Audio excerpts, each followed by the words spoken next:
கெட்ட விஷயங்கள் இந்த உலகத்தில் தீமையின் பக்கம் நம்மளை இழுக்கக்கூடியதற்கு ஆட்கள் இருக்கிறாங்க. அவருடைய தலைவன் யார்? இப்லீஸ். அவனுடைய கூட்டாளி, அவனுடைய பங்காளிகள் இருக்கிறாங்க.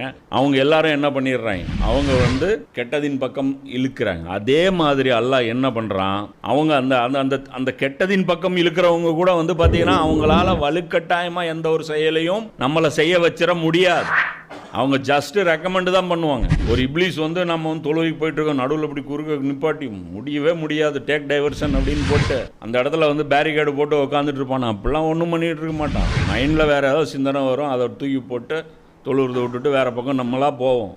அந்த சாதாரண ஒரு ரெக்கமெண்டேஷன் போடுவோம். அப்போ மனுஷனை அல்லாஹ் என்ன பண்ணுறான்? எந்த ஒரு ஃபோர்ஸுக்கு கிட்டையும் தீய சக்திகிட்டையும் எல்லாம் ஒப்படைக்கலை. ஆனால் அவங்க தீமையை தூண்டக்கூடிய சில ஏற்பாடுகள் அவங்க பண்ணுறாங்க. அவங்க என்ன பண்ணுறாங்க? ஒன்றும் இல்லை, தீமையை அழகாக்கி காட்டுறாங்க. அதை மனுஷன் தன்னுக்குள்ளே இருக்கக்கூடிய அந்த ஆற்றல்களை கொண்டே அந்த தீமையை ஐடென்டிஃபை பண்ணிட முடியும்.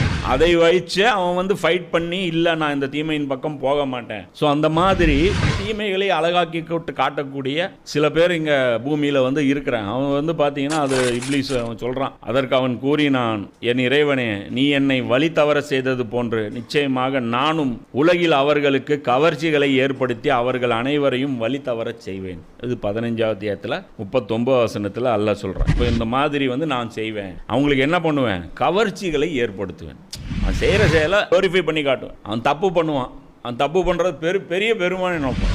இங்கே என்ன தோணுதோ அதை செய்வேன், இங்கே என்ன தோணுதோ அதை பேசுவேன் அப்படிமா. அட முட்டாளு, கண்ட்ரோல் இல்லாத இது வாயில் வந்ததெல்லாம் பேசுவேங்கிற, மனசில் பட்டதெல்லாம் செய்வேங்கிற, அப்படின்னு பைத்தியக்காரனா நீயே?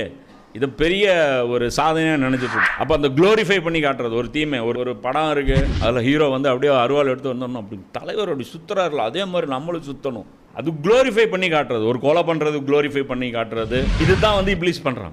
அல்லாஹ் நமக்கு சொல்கிற மாதிரி, நீங்கள் பார்க்க முடியாத இடத்தில் இருந்த அவனும் அவனுடைய நண்பர்களும் உங்களை பார்க்கிறார்கள். நீங்கள் பார்க்கறது இல்லை அவனை, ஆனால் அவனும் அவனுடைய நண்பர்களும் உங்களை பார்த்து கொண்டிருக்கிறார்கள். நிச்சயமாக இறை நம்பிக்கை கொள்ளாதவர்களுக்கு இந்த ஷைத்தான்களை நண்பர்களாக நாம் ஆக்கியுள்ளோம். அப்போ யார் இந்த தீமையின் பக்கம் போகிறாங்களோ, யார் அவங்களுடைய ஃபித்ரத்துக்கு அகெயின்ஸ்ட் போகிறாங்களோ, யார் இது மாதிரியான ஃபசாத் ஃபில் அருது, அவங்களுடைய மைண்ட் செட் ஃபசாதின் பக்கம் இழுக்கக்கூடியதா, தீமையின் பக்கம் இருக்கக்கூடியதா இருக்குது. தீமையின் பக்கம் உங்களுடைய சாய்வு இருந்துச்சு அப்படின்னா இவன் உங்களுக்கு நண்பர்களாக நாம் ஆக்கிடுவோம். சைத்தான் நண்பராக்கிடுவோம். அப்புறம் அவன் உங்களுக்கு க்ளோரிஃபை பண்ணி காமிச்சிட்டே இருப்பான்.